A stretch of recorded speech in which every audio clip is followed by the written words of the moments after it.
Hi friends, welcome to my channel. வாங்க எல்லோரும் எப்படி இருக்கிறீங்க? நல்லா இருப்பீங்கன்னு நினைக்கிறேன். நம்ம இந்த வீடியோவில் என்ன பார்க்க போகிறோன்னா, கிச்சனுக்கு தேவையான சில டிப்ஸ் தான் பார்க்க போகிறோம். வாங்க, என்னோடய சேனலை நீங்கள் ஃபஸ்ட்டு முறையாக பார்க்குறதா இருந்தால் சப்ஸ்கிரைப் பண்ணிவிட்டு பாருங்கள். வாங்க, நான் இது வந்து சாதாரண வாட்டர் கேன் தான் எடுத்திருக்கேங்க. இது வந்து தூக்கி போடுற வாட்டர் கேன் தான். இது வந்து 1/2 லிட்டர் கேனு எடுத்துருக்கிறேன். இதோட மூடியில் வந்து நம்ம சின்ன சின்னதாக ஹோல்ஸ் மாதிரி போட்டுக்கலாங்க. இது வந்து இந்த பின்னு இருக்குது பார்த்தீங்களா, சேஃப்டி பின்னு, அதை வந்து நீங்கள் அடுப்பில் வாட்டி அதை அந்த ஹீட் பண்ணி நீங்கள் போட்டிங்கன்னா ஓட்டை சூப்பராக குட்டி குட்டியாக வந்துடும். இந்த டப்பா வச்சு நம்ம என்ன பண்ண போகிறோன்னா, லைசால் இருக்குது பார்த்தீங்களா, அதில் வந்து நிறைய ஊற்றாதீங்க. ஒரு மூடி அளவு கொஞ்சமாக ஊற்றினா போதும். கொஞ்சமாக ஊற்றிக்கிங்க. நான் இப்போ தான் ஓப்பன் பண்ண போகிறேன். லைசாலே கொஞ்சமாக ஊற்றுங்க போதும், நிறைய ஊற்றிடாதீங்க. லைட்டாக ஊற்றிக்கிங்க. ஊற்றியாச்சு. இது ஃபுல்லாகவே நம்ம சாதாரண தண்ணி நிரப்பி வச்சுக்கலாம். நம்ம வீட்டுக்கு போர் தண்ணி கூட யூஸ் பண்ணுவோம்ல, வீடு துடைக்கிற தண்ணி, அந்த தண்ணி ஃபுல்லாகவே நீங்கள் இதை ஊற்றி வச்சுருங்க. இதில் ஃபுல்லாக ரொப்பிடுங்க, இந்த வாட்டர் கேன் ஃபுல்லாகவே.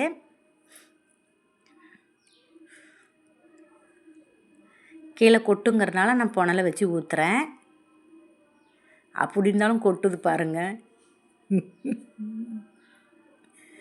ஃபுல்லாக நல்லா ஊற்றிட்டு நல்லா ஷேக் பண்ணிவிடுங்க. ஏன்னா வந்து அந்த நம்ம வந்து லைசால் ஊற்றிருக்கோம் பார்த்திங்களா, அதுவும் அந்த தண்ணியை நல்லா கலந்துடணும். கலந்தோன்னே இப்படி தாங்க வரும் இந்த கலரு. இதை என்ன பண்ண போகிறோன்னா, நம்ம வந்து கிச்சன் மேடையில் நம்ம கவிச்சு ஏதாச்சும் சமைச்சிருப்போம். சமைச்சன்னைக்கு ரொம்ப ஸ்மெல் அடிக்கிற மாதிரி இருக்கும். அப்போ வந்து சமைச்சு முடிச்சுட்டு நம்ம துடைக்கிறப்ப இந்த லைசாலை ஊற்றி லைட்டாக நீங்கள் துடைச்சிங்கன்னா போதும். பிசுபிசுப்பு தன்மையும் போயிடும், நல்லா ஸ்மெல்லாகவும் இருக்கும். அதே மாதிரி நம்ம சாப்பிடுவோம் பார்த்திங்களா, சாப்பிட்ற இடத்துல பசங்க என்ன இருந்தாலும் அதில் நம்ம கொட்டிடுவாங்க. கொட்டினோன்னே அந்த கவிச்சி ஸ்மெல் ஒரு மாதிரி அடிக்கும். அப்போ வந்து இந்த லைசால் தூக்கி போட்டு நீங்கள் லைட்டாக ஃப்ரெஷ் பண்ணி விட்டுட்டு லைட்டாக ஒரு துணி கறி துணியோ எந்த துணினாலும் சரி, அதை வச்சு நீங்கள் தொடச்சி எடுத்திங்கன்னா சூப்பராக பளிச்சுன்னு ஆகிடுங்க. இதை நீங்கள் ட்ரை பண்ணி பாருங்கள். இது வந்து இஞ்சி தாங்க எடுத்திருக்கேன். இந்த இஞ்சியை நம்ம என்ன பண்ண போகிறோம்னு பார்க்கலாம். முதல்ல தோல் சீவி எடுத்துக்கலாம். என்னோடய சேனலை ஃபஸ்ட்டு முறையாக பார்க்குறதா இருந்தால் சப்ஸ்கிரைப் பண்ணிவிட்டு பாருங்கள். நான் சேனல் அரைச்சி இப்போ ஒரு 2-3 நாள் தாங்க இருக்கும். அதுக்குள்ளே எனக்கு வந்து 11 சப்ஸ்கிரைபர் வந்திருக்காங்க. 11 பேருக்கும் என்னுடைய மிகவும் நன்றியை தெரிவிச்சுக்கிறேன். தோல் சீவி எடுத்துடலாங்க. தோல் சீவிட்டு இதை குட்டி குட்டியாக நான் கட் பண்ணி எடுத்துட்டேன். இதை நம்ம என்ன பண்ண போகிறோன்னா, மிக்ஸி ஜாரில் போட்டு பல்ஸ் மூடில் போட்டு கொஞ்சம் குறைன்னு அரைச்சி எடுத்துடலாங்க. ரொம்ப விட்டுற வேண்டாம், நைஸாக அரைக்க வேண்டாம், சும்மா குறைன்னு அரைச்சா போதும். இதை எடுத்து நம்ம இதை என்ன பண்ண போகிறோம், நம்ம டீ போடுவோம் பார்த்திங்களா, அப்போ வந்து டெய்லி ஒரு துண்டு இஞ்சி எடுத்து நம்ம தட்டி போடுறதுக்கு அது ஒரு கல் எடுத்து நம்ம அதை தட்டி அதை கழுவி நமக்கு ஒரு வேலைப்பாடாக இருக்கும். அப்படி இல்லாமல் ஈஸியாக டீ போடுறப்ப அவசரத்துக்கு ஈஸியாக எடுக்கிற மாதிரி ஒரு டப்பாவில் போட்டு நீங்கள் ஸ்டோர் பண்ணி வச்சுடுங்க. எப்போ டீ போடுறீங்களோ இதில் வந்து எடுத்து தூக்கி போடுங்க. இந்த மாதிரி நீங்கள் ஒரு வாரம் வச்சு யூஸ் பண்ணலாம். ஃப்ரெஷ்ஷாக நல்லாயிருக்கும். ரொம்ப நாள் வைக்கக்கூடாதுங்க. கரெக்டாக 4 நாள் இல்லாட்டி 5 நாள் வச்சுக்கோங்க. ரொம்ப யூஸ்ஃபுல்லாக இருக்குங்க. நெக்ஸ்ட் டிப் பார்ப்போமா. நெக்ஸ்ட் டிப் வந்து பல் விளக்குற ப்ரெஸ்ஸு தாங்க எடுத்திருக்கேன். இதை வந்து புது ப்ரெஸ்ஸாக இருந்தாலும் சரி, நீங்கள் வந்து தூர போடுற ப்ரெஸ்ஸாக இருந்தாலும் நான் வந்து புது ப்ரெஸ் தாங்க எடுத்திருக்கேன். இதை வந்து இந்த ப்ரெஸ் தனியாக கட் பண்ணி எடுத்துடலாங்க. லைட்டாக நீங்கள் அடுப்பில் வாட்டிட்டு நீங்கள் கத்தியை வாட்டிட்டு கட் பண்ணினீங்கன்னா சூப்பராக கட் ஆகிடும். 2ஆக சூப்பராக கட் ஆகிடும் பாருங்கள். நார்மலாக நம்ம கட் பண்ணாது, கொஞ்சம் கஷ்டமாக தெரியும். நீங்கள் லைட்டாக ஹீட் பண்ணிவிட்டு கட் பண்ணுங்களேன், சூப்பராக கட் பண்ணிவிடும். எப்படி கட் பண்ணிடுன்னு உங்களுக்கு காமிக்கிறேன் பாருங்கள். அவ்வளோதாங்க, கட் ஆயிடுச்சு பாருங்கள். இதை வந்து இந்த காம்பு பகுதி இருக்குது பார்த்திங்களா, இதையும் நல்லா ஹீட் பண்ணிடலாம். நல்லா ஹீட் பண்ணிவிட்டு அதையும் நல்லா ஒட்ட வச்சிடலாங்க.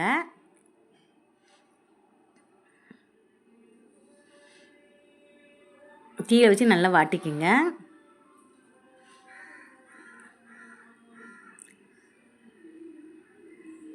சொதப்பல்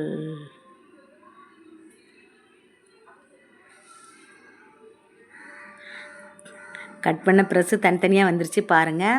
அது 2 திருப்பு வந்துருச்சு, எப்படின்னு தெரியல எனக்கு சரியாக. அவ்வளோதாங்க. இதை வந்து மேலே நல்லா தீயில வாட்டி எடுத்துருவோம். மேலே இருக்க அந்த இதுவை வாட்டி எடுத்துகிட்டு இது மேலே ஒட்ட வைக்கணுங்க. நான் ஒரு கையால் பிடிச்சிக்கனால அது சரியாக நிற்கலை. நான் வந்து போன ஒரு கையில் பிடிச்சிட்டு அது பிடிச்சதுனால எனக்கு சரியாக நிற்கலை. இதை நல்லா ஹீட் பண்ணிக்கோங்க.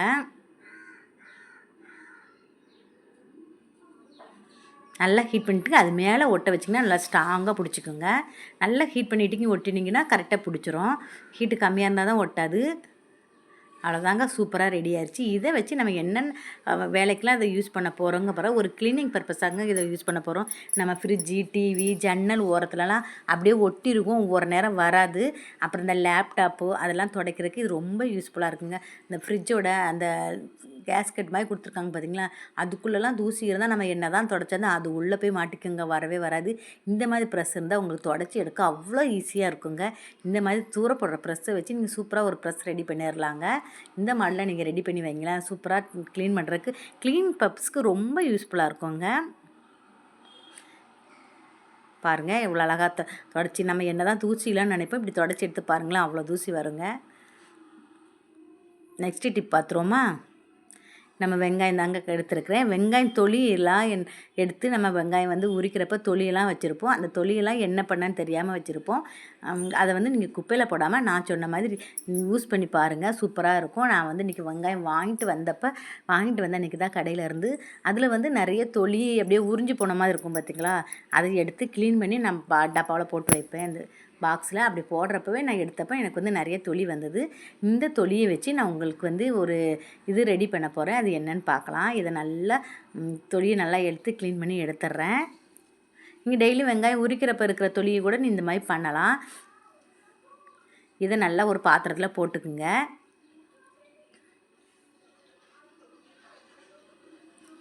நிறையவே தொலி சேர்ந்துருச்சு எனக்கு. ஃபுல்லாக அந்த பாத்திரத்தில் போட்டுடலாம். அந்த பாத்திரத்தில் போட்டுட்டு அதில் வந்து அந்த பாத்திரத்தில் நம்ம அந்த தொலி முங்குற அளவுக்கு நல்லா தண்ணீர் ஒப்பிடலாங்க. தண்ணீர் ஒப்பிட்டு ஒரு 5 மணி நேரம் இல்லாட்டி ஒரு 6 மணி நேரம் ஊற விடுங்க. இந்த மாதிரி நம்ம வெங்காயத்தை க்ளீன் பண்ணி வச்சாலும் கூட கொஞ்சம் நாள் வரும். அந்த க்ளீன் பண்ணுற அன்றைக்கி நீங்கள் இது பண்ணுங்கள். ஒரு 5 மணி நேரம் ஊறினீங்கன்னா அந்த வந்து வெங்காயத்தோட சாறு அந்த சத்து எல்லாமே அந்த தண்ணியில் ஊறிடும். அந்த தண்ணியை வடிகட்டி நம்ம என்ன பண்ண போகிறோன்னா செடிகளுக்கு தாங்க ஊற்ற போகிறோம். ரோஜா செடி, மல்லி செடி, நம்ம வீட்டிலலாம் ஏகப்பட்ட செடி வச்சுருப்போம். அந்த செடிக்கு கண்டிப்பாக இதை யூஸ் பண்ணி பாருங்கள். அவ்வளோ உரங்க, அவ்வளோ செடி புத்து குலுங்கும். நீங்கள் இந்த மாதிரி வாரத்துக்கு 2 முறையோ 1 முறையோ ஊற்றி பாருங்கள். எந்த உரமும் போட வேண்டியதில்லைங்க. இயற்கை இதுலேயே அவ்வளோ சத்து இருக்குங்க. நான் வந்து கலரே மாறிடுச்சு பாருங்கள், உங்களுக்கு வடிகட்டி காமிக்கிறேன் கலர் எப்படி இருக்குதுன்னு. ஒரு 5 மணி நேரம் ஊறினாலே போதும், அந்த வெங்காயத்தில் உள்ள கலர் அப்படியே இறங்கிருங்க.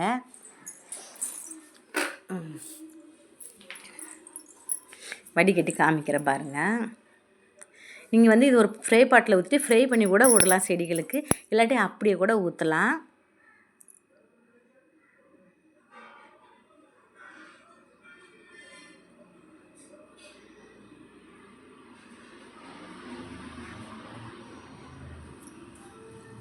அவ்வளோதான் ஃப்ரெண்ட்ஸ். அடுத்த டிப்புக்கு போகுமா?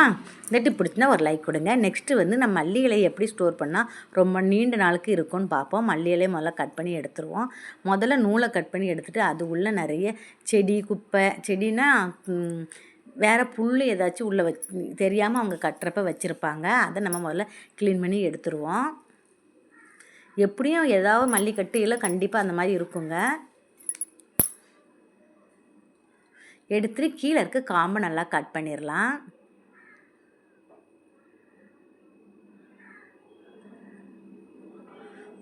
கீழே இருக்க காம்பை கட் பண்ணிவிட்டு நல்லா கழுவி எடுத்துடலாங்க. இதை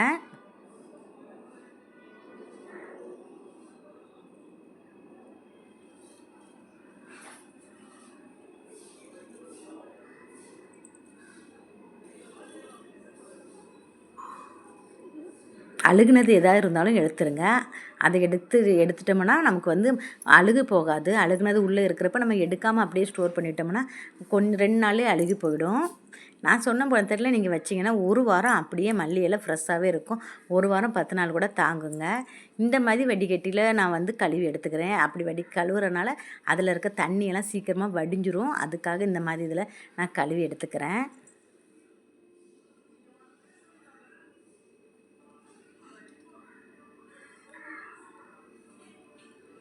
ஃபுல்லாக கழுவிடலாம். கழுவிட்டு நல்லா தண்ணி வடிய விட்டுருங்க. நல்லா தண்ணி வடிய விட்டுட்டு ஒரு காட்டன் துணியில் ஒரு 5 நிமிஷம் விரித்து வைங்க. ஏன்னா அந்த தண்ணி ஏதாவது இருந்தால் அந்த காட்டன் துணி வந்து அப்சர்வ் பண்ணிக்கும். அதுக்காக தான் அதுக்கு 5 நிமிஷம் நான் விரித்து வைக்க சொல்கிறேன்.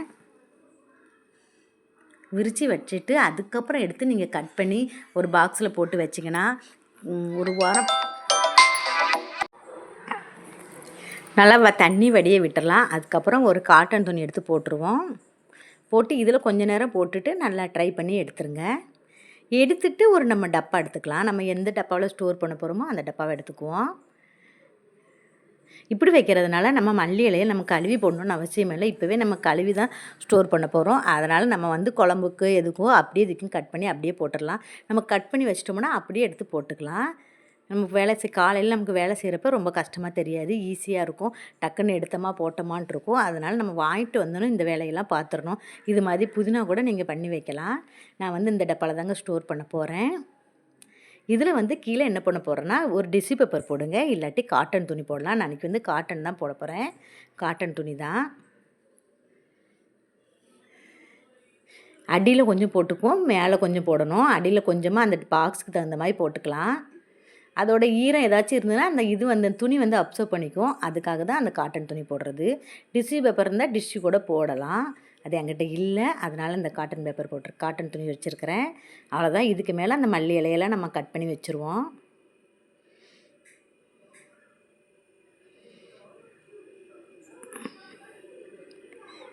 அவ்வளோதாங்க, கட் பண்ணி வச்சு இது மேலே இன்னொரு காட்டன் துணியை நம்ம போட்டுட்டு அப்புறம் நீங்கள் மூடி வச்சிங்கன்னா நம்ம எப்படி வைக்கிறோமோ அதே மாதிரி இருக்கும். மல்லி இலை 10 நாள்னாலும் அவ்வளோ ஃப்ரெஷ்ஷாக இருக்குங்க. இந்த மாதிரி நீங்கள் ட்ரை பண்ணி பாருங்கள். நான் சொன்ன டிப்ஸ் எல்லாம் கண்டிப்பாக ஏதாவது ஒரு டிப்ஸ் உங்களுக்கு யூஸ்ஃபுல்லாக இருக்கும். எந்த டிப்ஸ் உங்களுக்கு யூஸ்ஃபுல்லாக இருந்துன்னு கமெண்டில் சொல்லுங்கள். பாய். நெக்ஸ்ட் வீடியோவில் நான் உங்களை சந்திக்க வரேன். பாய். C you. நெக்ஸ்ட்டு ஒரு டாப்பிக்கோடு உங்களை சந்திக்க வரேன். அவ்வளோதான் ஃப்ரெண்ட்ஸ், பாய். இந்த வீடியோ பிடிச்சிருந்துன்னா கமெண்ட் பண்ணுங்கள், ஷேர் பண்ணுங்கள். சப்ஸ்கிரைப் பண்ணாதவங்க சப்ஸ்கிரைப் பண்ணுங்கள். அவ்வளோதான் ஃப்ரெண்ட்ஸ், பாய்.